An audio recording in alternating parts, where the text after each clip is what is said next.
Bonsoir. Bonsoir.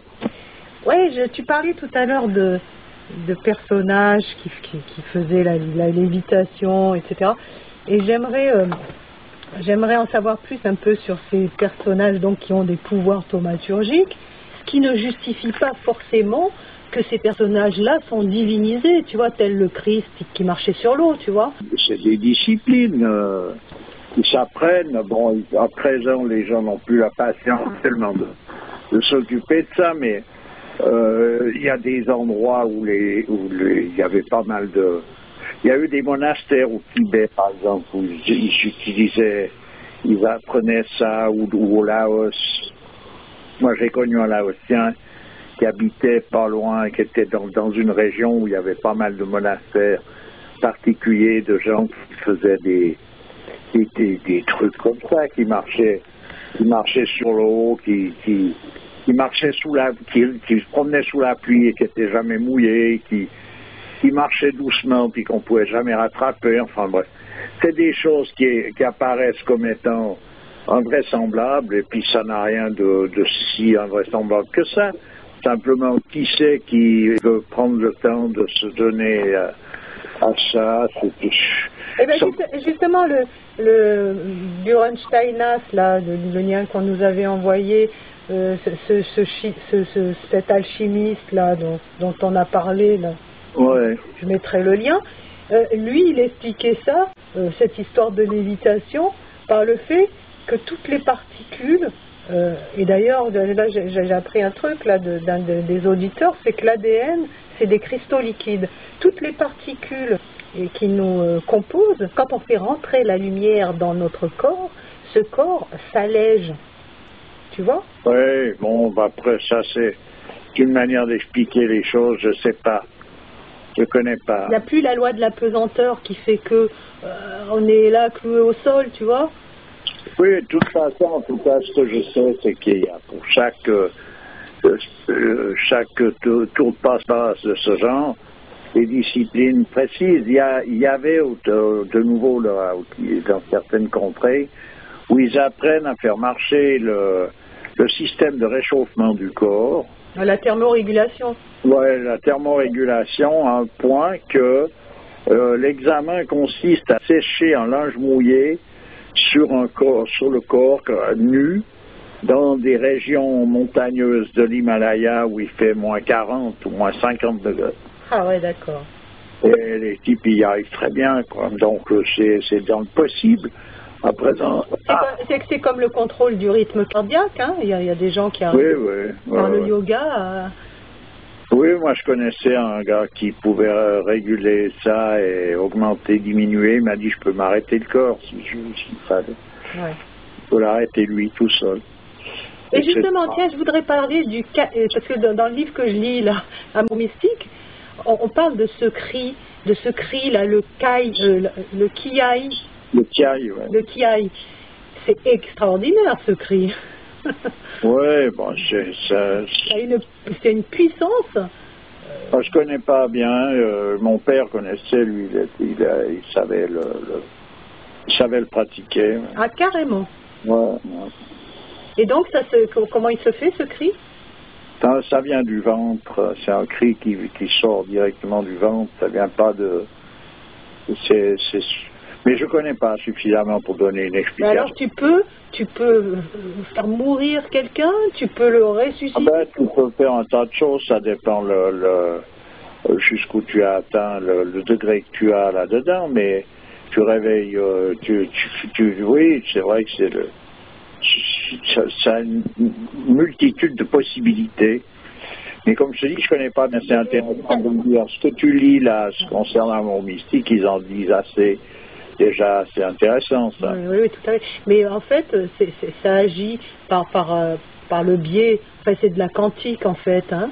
C'est de la physique quantique. Quelque part, oui, certainement, oui, c'est un mouvement de ces genres, des champs vibratoires, et puis il y a un côté, un choc, c'est comme une courant électrique. Comme quoi? Comme tu sais, le courant électrique est utilisé pour arrêter le cœur. Ah oui, l'électrochoc. Non, pas l'électrochoc, et le remettre en marche. Les défibrillateurs, je crois, ah, oui, dans les hôpitaux, là. C'est à un moment donné, c'est pas pour dire que c'est identique. Je veux dire par là, c'est que ça met un choc de cet ordre aussi. Je veux dire que ça tape à un endroit précis. D'après l'intensité du cri, il y a toute une disposition là-dedans. Et puis pour les différents, il y a des endroits où c'était quelque chose de courant. Moi, j'ai connu un Laotien, je recommence, qui a vécu dans cette atmosphère. Donc, gamin, lui m'a dit, moi, nous gamins, on jouait et puis on jouait avec ces moines, on leur courait après. Oui, je crois que tu nous en avais parlé une fois dans un monde. Voilà, pour lui, c'était normal. Bon, à présent, il savait pas faire, lui, ça, mais il savait que ça se faisait, puis, simplement, il faut s'astreindre à des disciplines. C'est astreignant, de nouveau, hein, c'est pas un truc que tu fais de temps en temps le dimanche matin. Il faut se donner, quoi. Ouais. C'est comme un sportif de haut niveau. À un moment donné, il est branché, c'est à plein. Oui, 24 heures sur 24, quoi. Oui, c'est un truc à plein temps, ça. Oui, d'accord. Voilà. C'est maîtriser certaines disciplines, être capable de pouvoir s'adonner à telle chose, de contrôler en quelque sorte les mouvements spontanés du corps et de maîtriser l'histoire. Voilà. Justement, pour en revenir à Aleister Crowley, ce personnage odieux, là, lui, il avait une grande maîtrise de toutes ces choses-là. Ah, il connaissait bien tout ça, ouais. Voilà. Et tu vois, il y a des disciplines qui permettent d'être maître en quelque sorte de tous nos organes. Donc, à un moment donné, un bonhomme, il peut faire digérer son estomac, il peut faire marcher son foie, sa rate, ses poumons, son cœur. Il peut faire les choses sans bouger, en étant totalement immobile. Il peut augmenter son acuité visuelle, la diminuer. Je veux dire, il peut faire toute une histoire. Donc, il y a tous ces mouvements spontanés auxquels on ne réfléchit pas. On respire sans réflexion, ça se fait automatique, ça fait partie du neurovégétatif. On digère, on n'est pas en train de faire je sais pas quel cirque, on se laisse digérer, on peut dire, bon, etc. Donc, toutes ces choses-là peuvent être contrôlées par le bonhomme. Ah, ouais. Déjà. Mais comme je dis bien, qui sait qui va... Oui, il y a quelques personnages, mais il y a plus grand monde.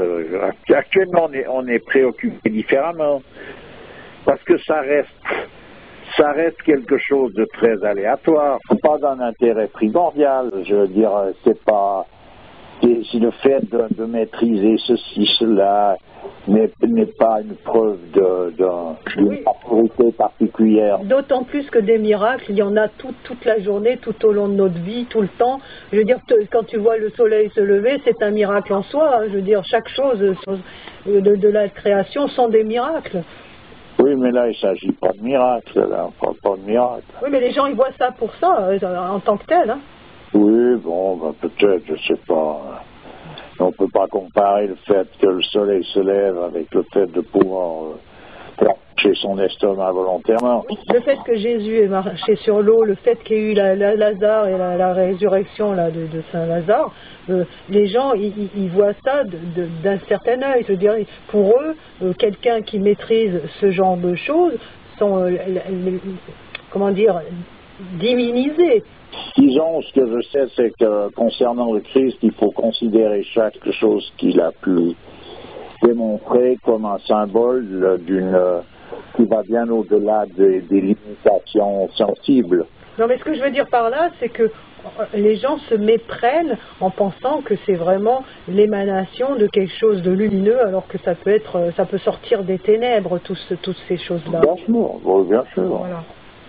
Bien sûr, on peut dire que dans un personnage totalement maléfique et mal intentionné de bien des choses ou porteur de toute une souillure peut parfaitement maîtriser des disciplines du style de pouvoir faire de la lévitation et des choses comme ça. Ben, à l'époque de la chasse aux sorcières, dès qu'il y avait quelque chose d'extraordinaire comme ça, on les brûlait sur le bûcher. Oui, alors après, ça peut être totalement inconsidéré. Hein. Ces connaissances-là, c'est-à-dire ces disciplines-là, peuvent être atteintes dans des cas comme par exemple au Tibet, comme je dis, hein. À présent plus, parce que le Tibet était envahi par les Chinois pour en faire des décharges de produits toxiques et des boxons pour les prostituées pour l'armée chinoise. Donc voilà ce que sont devenus les monastères. C'est aussi un tour de passe-passe assez impressionnant d'ailleurs d'en arriver là. Ouais. Et voilà, disons, à présent, c'en est un peu fini de toutes ces choses-là, en tout cas pour un but, parce qu'ils n'avaient pas un but maléfique, les gens qui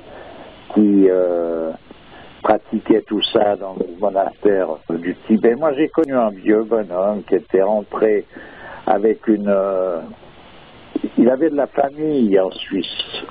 Et lui, il a passé un peu toute une grande partie de sa vie ou si c'est pas quasiment toute son existence, dans un monastère au Tibet. Et il maîtrisait pas mal de choses. Et moi, quand je l'ai connu, il avait 75 ans. Et c'est un personnage assez intéressant, très tranquille. Et il dormait jamais, il n'avait pas besoin. Il avait un tas de possibilités qui en aimerait souvent bien avoir, mais on ne veut pas les payer le prix qu'ils les payent, quoi. C'est toujours la même histoire. Hein. Et il faisait 10 minutes pour dormir chaque jour, s'il en avait pour 10 minutes. Ouais. Et il était en pleine forme, ce bonhomme. Un pouvoir de régénération. Oui, mais ça existe. Il y a des adeptes de yoga qui savent faire ça. Mon père le faisait. Mon père dormait 10 minutes par nuit pendant je sais pas, 50 ans. Ça a duré. 50 ans.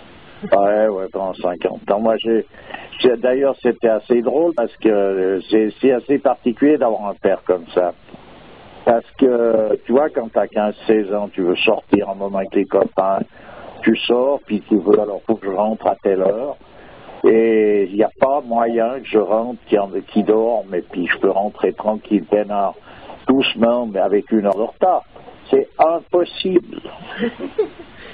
Toi, même sur la pointe des pieds, de toute façon, c'est inutile, voilà. Mais lui, c'était un trait de son caractère d'être comme ça, ou alors c'est suite à toute une discipline. Oui, mais il s'est discipliné d'une manière assez particulière parce que lui, il avait le goût des études et son père il avait son père contre lui. Mon père avait un côté assez génial et son père, je sais pas, avait quelque chose. C'était un été noir. Oui, il avait quelque chose comme une espèce de jalousie. Tu vois, il a fallu qu'il vive une galère comme ça, quoi. Alors, mon père, à l'âge de 7 ans, il avait déjà lu toutes les œuvres de Platon, etc. Il a étudié à 7 ans. Ouais. Ah, il étudiait les langues, il faisait tout en train, puis il devait le faire en cachette. Et à son époque, il n'y avait pas d'électricité, il n'y a rien, donc c'était des bougies, des idées, là. Puis il y avait des lampadaires à pétrole encore à ce moment-là. Alors il sortait en catimini, il allait sous ses lampadaires, etc. Et le problème qu'il y avait, c'est qu'à un moment donné, il fallait qu'il aille à l'école la journée. Donc il ne pouvait pas étudier, parce qu'à l'école, tu ne vas pas pour étudier, tu vas pour te bourrer le chou de trucs qui n'ont pas un intérêt vraiment primordial. Donc, tu perds beaucoup de temps à aller à l'école, puis son père, mon père, donc mon grand-père, voulait pas qu'il arrête d'aller à l'école. Fallait fallait là, ouais. Donc, mon père, pour pouvoir étudier, fallait qu'il étudie la nuit. Donc, il étudiait toute la nuit, puis il allait à l'école la journée. Tu veux dire que c'est cette contrariété constante qui l'a poussé à dépasser ses limites? Ben, c'est pas la contrariété constante, c'est qu'il a dû faire en sorte, puisque de toute façon son goût pour l'étude était tellement prononcé, qu'il ne pouvait pas s'en empêcher. Et comme il avait son père pour le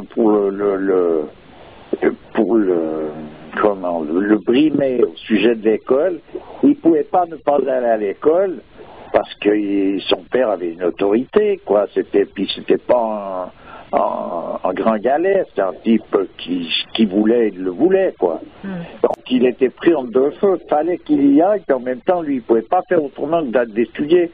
Alors il s'était entraîné avec, en mettant les pieds dans l'eau glacée pour arriver à se tenir réveillé.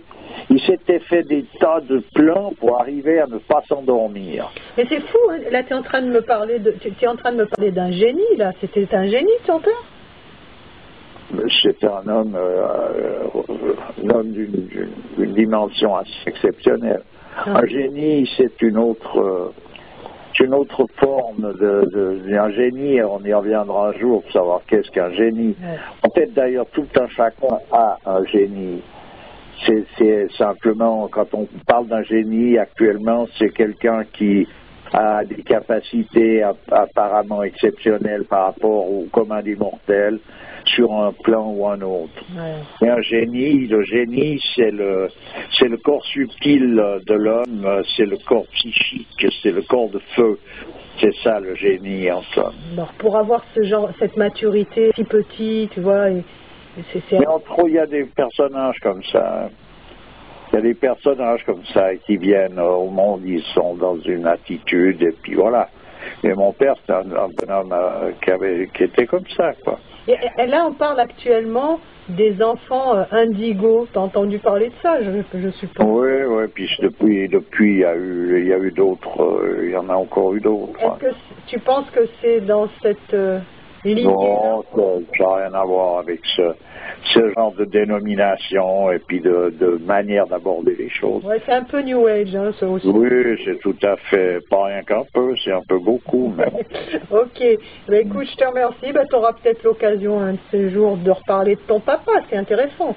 Oui, tout à fait. Merci, à bientôt. Bonne soirée, à bientôt.